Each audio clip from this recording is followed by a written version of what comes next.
But how you doing today, Jared?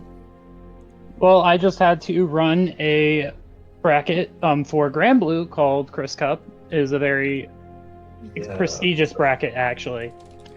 We open it to every region in the world. So we have people from Germany, we have people from Peru, we've had some Japanese players show up. So it's a little bit of everyone. Okay. Well, we do have some questions. You are a very proud player of many fighting games. You talk a lot about Mortal Kombat being something you play. You're obviously very into Grand Blue.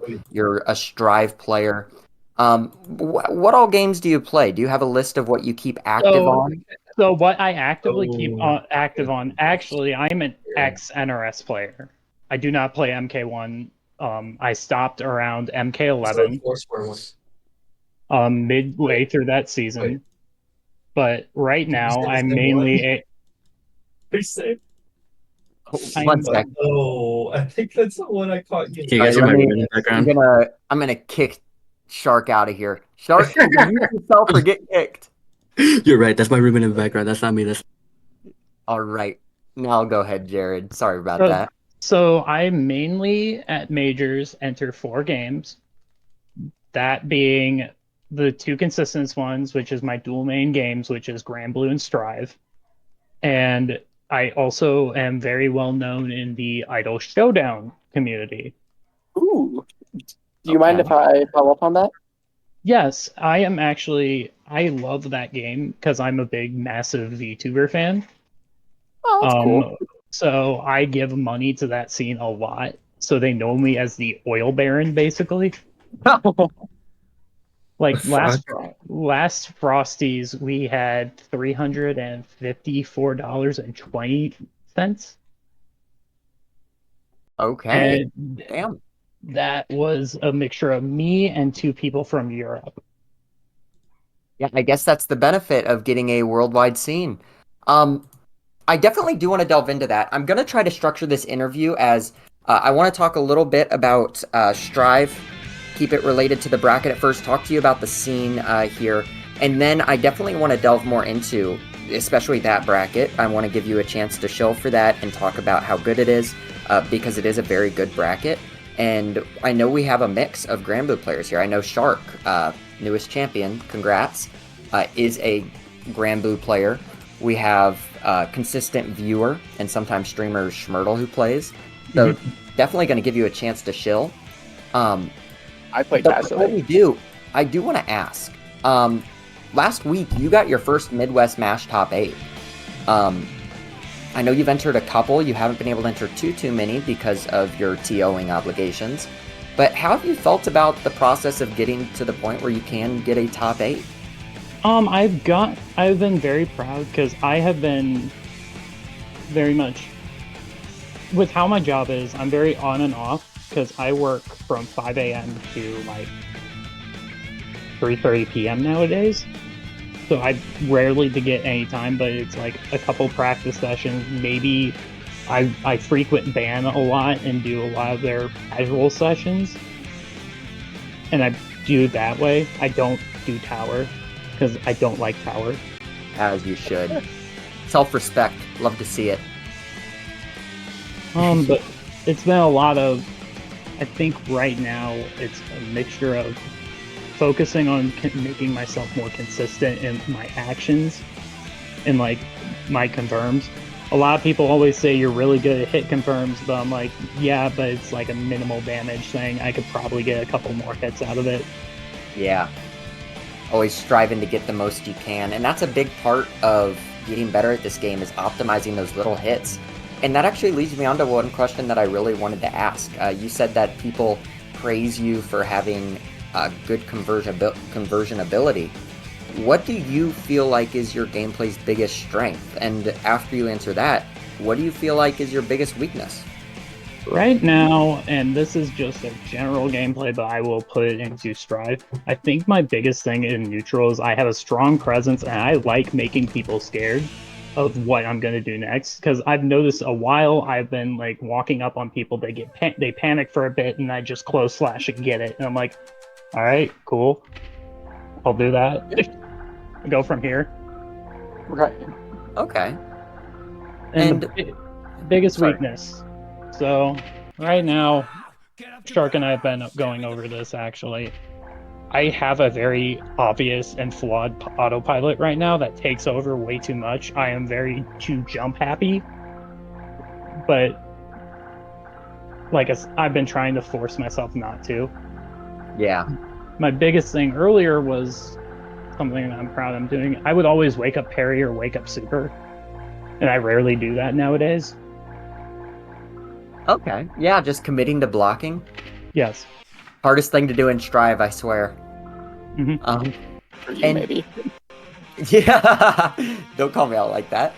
Um, and you talked about Shark. I'm not sure if you see. I want to talk a little bit about like relationships within the scene, especially since you're a TO. I know that as a TO, I've found that I pay a lot more attention into interactions between players that aren't just me. Um, as a player before, I'm more focused on just how I interact with other people. But what do you feel like is your favorite rivalry to watch in our scene?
And Um, then biggest rivalry with me.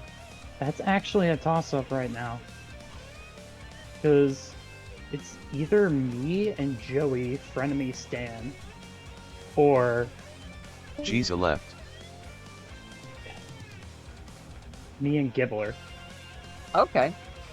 And just to repeat, because I think we had something where the mics cut out, your favorite rivalry for other people is Nameless and Shark. Yes. And then your favorite rivalry yourself is either Gibbler or Frenemy Stan. Enemy Joey. Stan. Giza joined.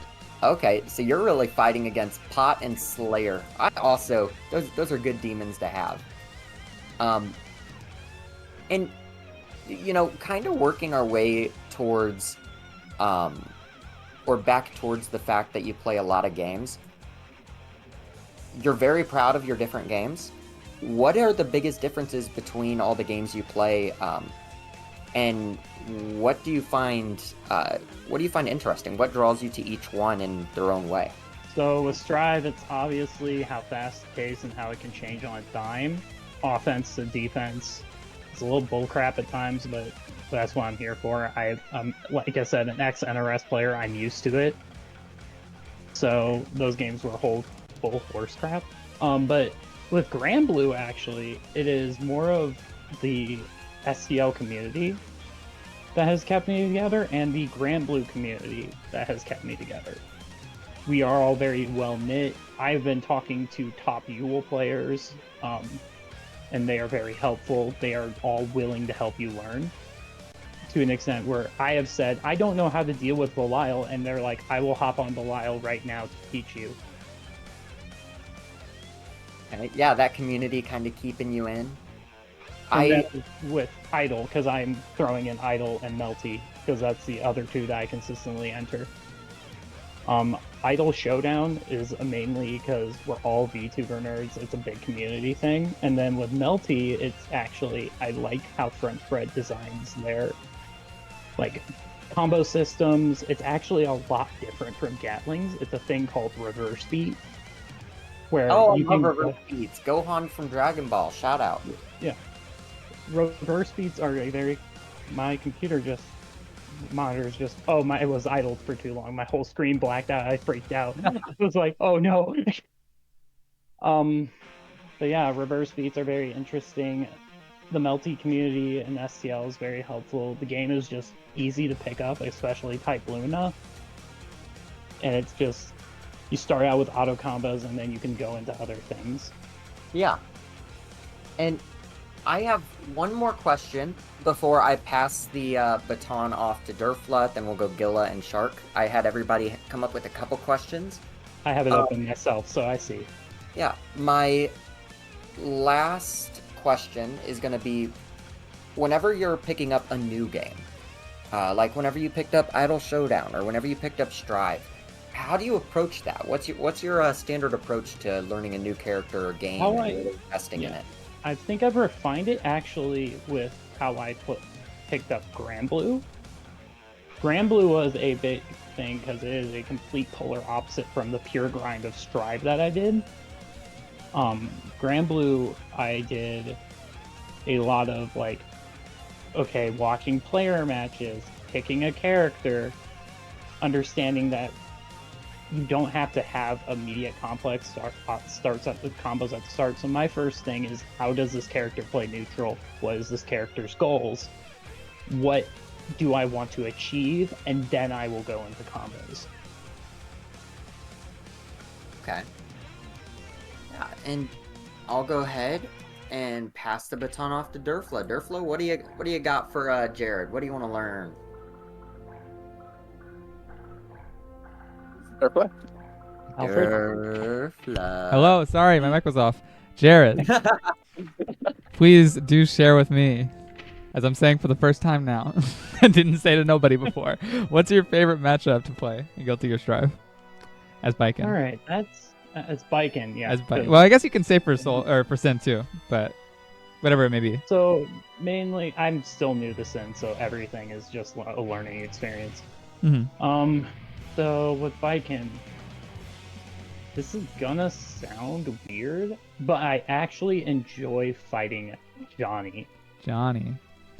And why is that? What about Biken's strengths makes fighting Johnny enjoyable to you? That's actually a perplexing thing to say. It is a very much an uphill battle, and I do enjoy those. But sometimes it's a fact of, I fought Johnny's for a while because I also played plus R. So I'm used to that matchup, but just not as Chip instead of Biken. But it's like learning the dash block. It's helping me improve. That's why I enjoy it, is like I like the constant improvement. Biken's strength is that the moment Johnny tries doing like a close slash or anything to launch, parry is there and I guard crush and get throw for free. Right. And it's forcing me to play a more grounded neutral game than it is my air dash happy self. All right. And then my second and final question: how do you go about improving in fighting games? Is there a philosophy you have, or? For improving, it is very much, you gotta understand where you're going wrong, but it is a very much a self of, you have to give yourself the space to improve. Because this is what Strive specifically, I learned that bashing myself over the head isn't gonna help me go anywhere. So it is giving yourself a idea of, you have to give yourself space. If you lose, you have to go shrug on, move on, go to the next, bot review later. And then that's about it. Trying not to beat yourself down when you already lost. I get you. Yes, well, for me personally, I've always dealt with like mental, like self-esteem issues ever since I've been a child, and I'm just getting around to dealing with that. All right. I guess that Thank you. can put you in a uniquely good position to learn those coping strategies, which, I mean, you do a good job. I think you seem, obviously I don't want to talk for you, but I think you seem very confident whenever I talk to you. I think you've done very well at that if that was your goal. My goal is mainly when it's talking about philosophy in games is we're here to have STL has a admin called Mr. K. My first Frosties, I was pissed and out of my mind. He saw me nearly breaking down. He pulls me off to the side and says, "Did you lose?" And I go, "Yeah." He goes, "What's the first objective here?" And I'm like, "I don't know, to win." He's like, No. You do not do that as your first objective here. It is to have fun.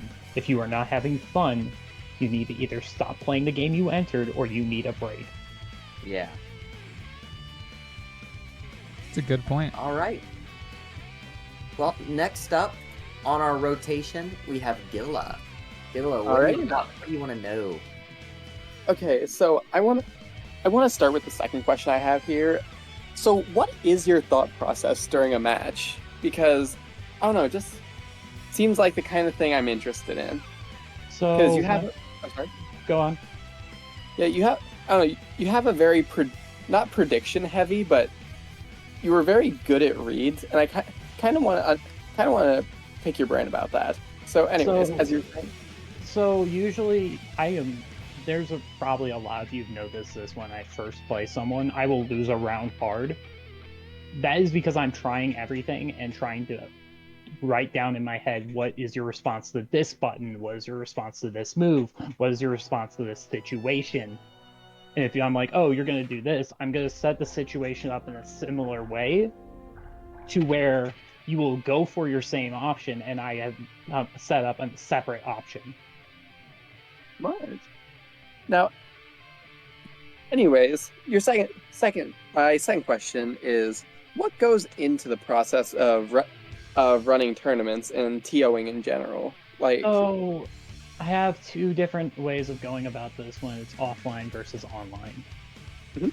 Online is it's a lot easier. It is just pinging people, because you guys see me do it when I was here first time. I was like, tell me the score, I need to write down the score so we can get this thing going. It is mainly just herding cats is the big thing, as I describe it. You are herding cats together, and then making sure they run things and get their matches set up, and they know who's on stream, stuff like that. yeah. And then in person? In person, offline is something I'm still very new to. Dino Rush is the first. This is like the last monthly for Dino Rush was my second time running it. Oh, wow. And it is a lot different from online. Offline, you have to make sure people are in the building and they paid their venue fee. It's again herding cats, but you have to know that it's a person in front of you, not a number. Yeah, you can't. Like, you also have to be a little bit more careful on Because how there you was go a about whole it. I've apologized to the Street Fighter players, but there was a whole debacle where they wanted to run first to 3. I told them no, we were running behind. They did it anyway. Alfred was there for this. I blew up. Right, you told me about you've talked about this in the past. And I'm not proud of it. I don't see but it. The thing is the way I went about it, I treated them like they were children and not grown adults. Right. And that doesn't go well.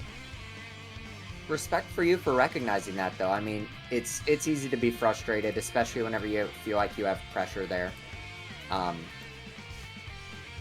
Yeah. Gilla, do you have any more questions you want to ask in that vein, or do you want us to go ahead and move on to Shark?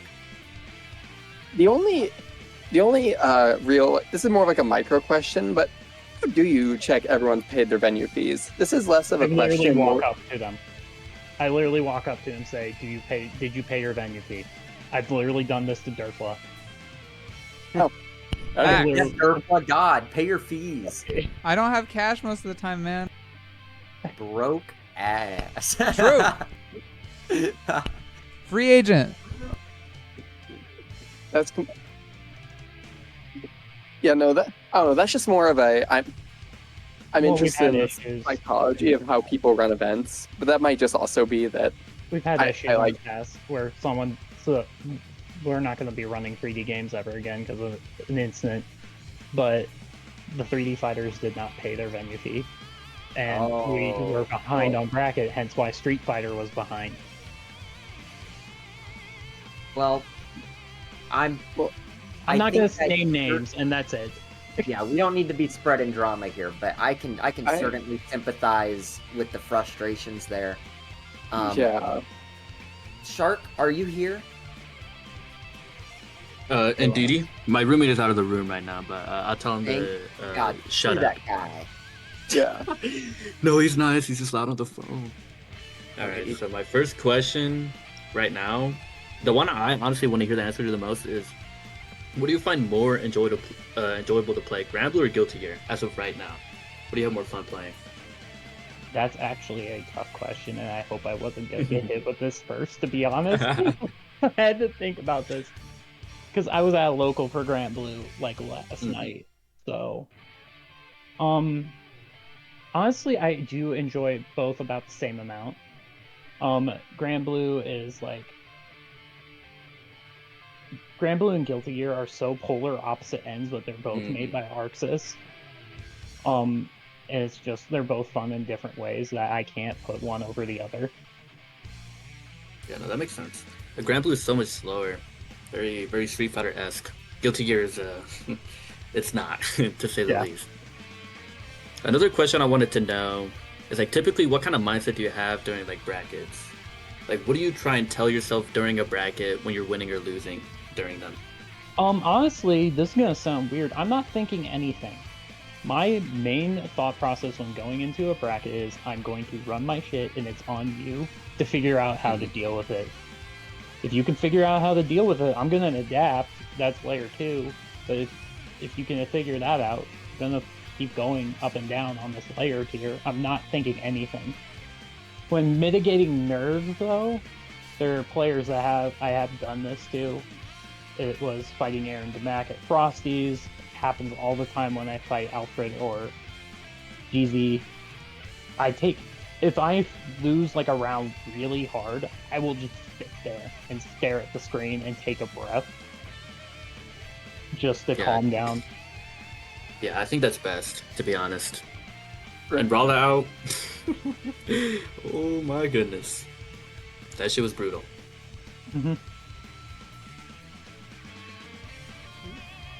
Alright, that's my answer to the question 5. All right. I think that's it for our questions. I want to give everybody that comes out 3 minutes at least to just talk about whatever they want, get your thought out there. I'm actually just going to shill something for STL because we have something coming up next weekend. All right, go ahead and shill. So at the Science Center, if you're in St. Louis, we have Dino Rush going on next week. Wait, next Saturday? Next Saturday, yes. I want to see if I can make it. So Dino Rush, we are running Street Fighter 6, Granblue Fantasy vs. Rising, Melty Blood Type Luna, Strive, and Exerd, and we're running Under Night 2. So the consistent games we do run at Dino Rush are Strive, Granblue Fantasy vs. Street Fighter 6, and Uni. We are looking to put Melty Blood in that rotation that we constantly run. Exerd is kind of iffy. It's more of all the players are older in STL, so they don't show up. They have all their own lives. But it is a fun event. We love the guys down there. They run it. I love Noodles. I love how they're doing their job, their event. They're helping us run that event. Deffer's very lovely person. If you ever get the chance to talk to her, she is very fun to talk to. Shout outs to Oxy, who runs the streams. Who's actually, if someone has a streaming problem, I usually throw Oxy their way for anything. But that's about it. Okay. Well, thank you for coming out to talk a little bit today. I think I'm very excited to have you come in, if you have some time in the following weeks, to come out and compete again. As a resident Mighty player, we need the diversity. I think I am free next April 20th. Fuck, I forgot I entered a Yule only bracket. Yule only bracket. Like, this, what the It's fuck? Yule only. Yule Yes. only. yeah, it's a Yule player only because it's in the Yule Discord. But That sounds horrifying. I don't know, man. Um, That sounds awesome, actually. Yeah. This gives us We like got Neko Arc only tournament. no. Fuck, Dragalia's in here. Shit. But Anyway, yeah, again, I just want to thank, first off, Jared, thank you for coming out tonight. Congrats to Shark on your first Midwest MASH win. Thank Good you. shit. Love to see it. Just know that it's indicative of rollout. Just let that be Oh, known. okay. You hate to see it. He You know wants what? to You're do it banned. again. Fuck you. And yeah, I just want to go on. thank everybody for. Sorry, Gil. Sorry. I just want to thank everybody for coming out. I love being here. I hope you guys love being here. And I hope to see y'all again next week. I will try to make it. All right. Peace out, guys. Goodbye. Bye-bye. Goodbye, Yeah. everybody. Thank you for watching. Goodbye. Goodbye. Oh, jeez. Yeah. Goodbye. Goodbye. Goodbye. Goodbye.